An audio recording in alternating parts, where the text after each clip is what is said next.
kulan wacan oo wanaagsan daawadayaal halkani waa xogta maanta oo alaaba aan idinkugu soo gudbino war wixii dunida dacaladeeda ka jiray fadlan haddii aad ku cusub tahay barta youtube-ka aan ku leenahay subscribe saar qodobada aad ku maqli doontaan warkeena maantana waxaa ka mid ah Uhuru Kenyatta oo madaxweyne Farmaajo uu guuleystay shuruudo ay ku jiraan ajendaha kiiska badda iyo fadeexad ka dhalatay arrinkaasi oo banaanka u soo baxday Axmed Madoobe oo qorshe cusub degay iyo xafladii caleema saarka oo dib loo dhigay qasaare ka dhashay qarax la eegtay gudoomiyihii maxkamadda ciidamada qalabka siday ciidamo si gaar ah u tababaran oo lagu wareejiyay ammaanka xarunta gobolka Banaadir kadib qaraxii lagu dilay injineer Yariisow qodobadaasi iyo qodobo kale ayaad ku daawan doontaan warka xogta maanta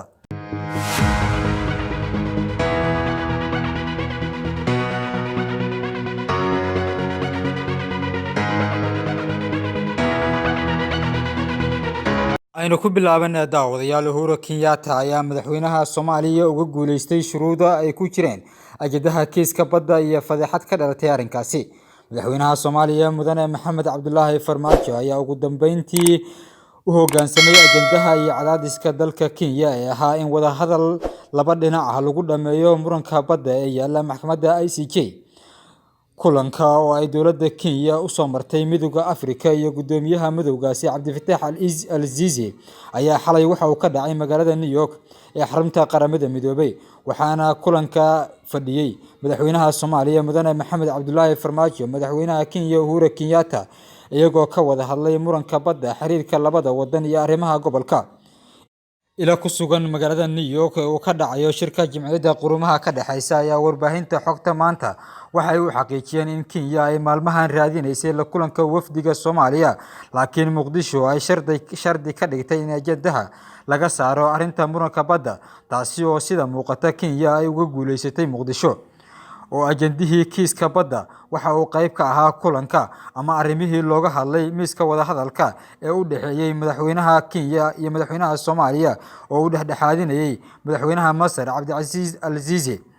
waxa kale oo dhici karta in Nairobi ay xalay Farmaajo kala hadashay codsi cusub oo toddobaadkan ay u dirtay maxkamadda ICJ kaasi oo ahaa in mar kale dib loo dhigo dhageysiga dacwadda oo ballantu ay tahay November 4-teeda Kenyaanka ayaa waxa ay qaabeynayaan in waqti lagu daro dacwadda xilliga la dhageysanayo maxkamadda ICJ ayaa dib u dhigtay dhageysiga dacwadda bishii hore ee September haddana waxa laga yaabaa in mar kale dib loo dhigo dhinaca kale bogga Villa Soomaaliya ayaa daabacay in la isku raacay in xiriirka ka dhaxeeya Soomaaliya iyo Kenya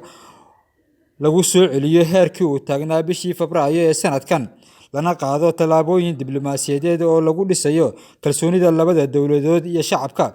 in la sameeyo guddi isku dhaf ah kaasi oo ka kooban laba dhinac kuwaasi oo ka shaqeyn doona kana miro dhalin doona is-afgaradka haatan la sugayo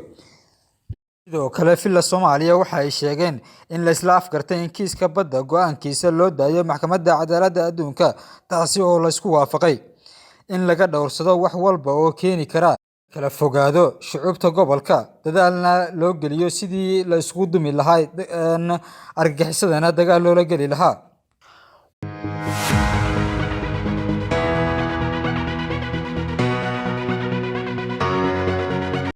tahay daawadayaal wali xogta maanta ayaad nagala socotaan nagana daawanaysaan fadlan haddii aad ku cusub tahay subscribe saar share nasiida si ay asxaabtaada u garto qodobada kale aan idin haynana waxaa ka mid ah qasaare ka dhashay qarax la eegtay gudoomiyaha maxkamadda ciidamada qalabka sida ee Soomaaliya Korneyl Xasan Cali Nuur Shoote gaadiid uu la socday gudoomiyaha maxkamadda darajada koobaad ee ciidanka qalabka sida ee Soomaaliya Korneyl Xasan Cali Nuur Shoote ayaa maantay waxa qarax lagu eegtay agagaarka deegaanka Ceelsinili ee gobolka Shabeellaha Hoose qaraxa ayaa waxa gaadiidkaasi lagu eegtay deegaanka Tireedisho ee dhanka degmada Kaxda gaar ahaan wadada jayga ah ee isticmaalaan gaadiidku marka ay wadadu xiran tahay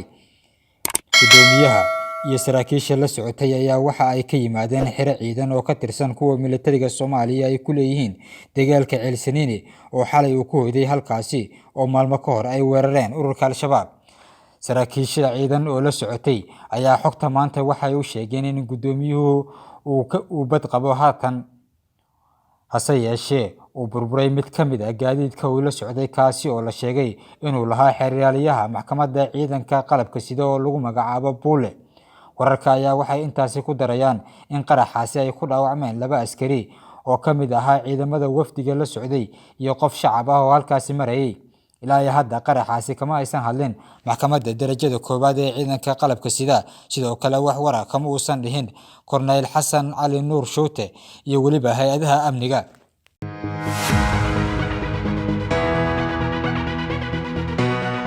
odayaal wali waxaa nagala socotaan xogta maanta oo aan kugu soo gudbino war wixii dunida dacaladeeda ka jiray. Fadlan haddii aad ku cusub tahay subscribe sar. waxaan idiin soo gudbin doonaa mar dhow Axmed Madoobe oo dib u dhigay calaamasaarkiisa, balse markan xarunta gobolka Banaadir si gaar ah u tababaran ayaa lagu wareejiyay xarunta gobolka Banaadir kadib qaraxii halkaasi lala eegtay oo lagu dilay gudoomiyihii hore ee injineer Yariisow. maalin kadib markii ammaanka xarunta gobolka Banaadir ay la wareegeen ciidamo cusub oo loo yaqaano ciidanka Birmad ee ka tirsan booliska Soomaaliyeed, ayaa waxaa saaka gudaha xarunta ka bilowday howlgallo baaritaano lagu sameynayo xafiisyada. sida wararku ay sheegayaan, howlgalkan ayaa dhacay saacadihii hore ee saaka iyadoo la arkayay ciidamada oo adeegsanaya eeyaha u tababaran urinta waxyaabaha qarxa.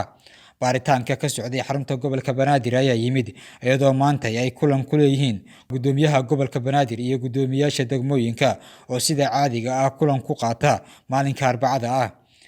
wararka ayaa waxa ay sheegayaan in ciidamada Birmad ee booliska ka tirsan ay qolqol u baarayaan xafiisyada iyo qaybaha kala duwan ee ka kooban tahay xarunta gobolka Banaadir. qaar ka mid ah shaqaalaha gobolka Banaadir ayaa waxa ay sheegeen in saakay si ka duwan sidii hore loo baarayo, isla markaana ammaanka xarunta si aad ah loo adkeynayo. ciidamadii booliska ee horey u joogay xarunta ayaa shalay laga wareejiyay 2 bil kadib markii xarunta gobolka Banaadir uu ka dhacay qarax ismiidaamin ah kaasi oo lagu dilay gudoomiyaal degmo, howlwadeeno iyo gudoomiyihii hore ee gobolka Banaadir, waxaana weerarkaasi sheegtay ururka Al-Shabaab.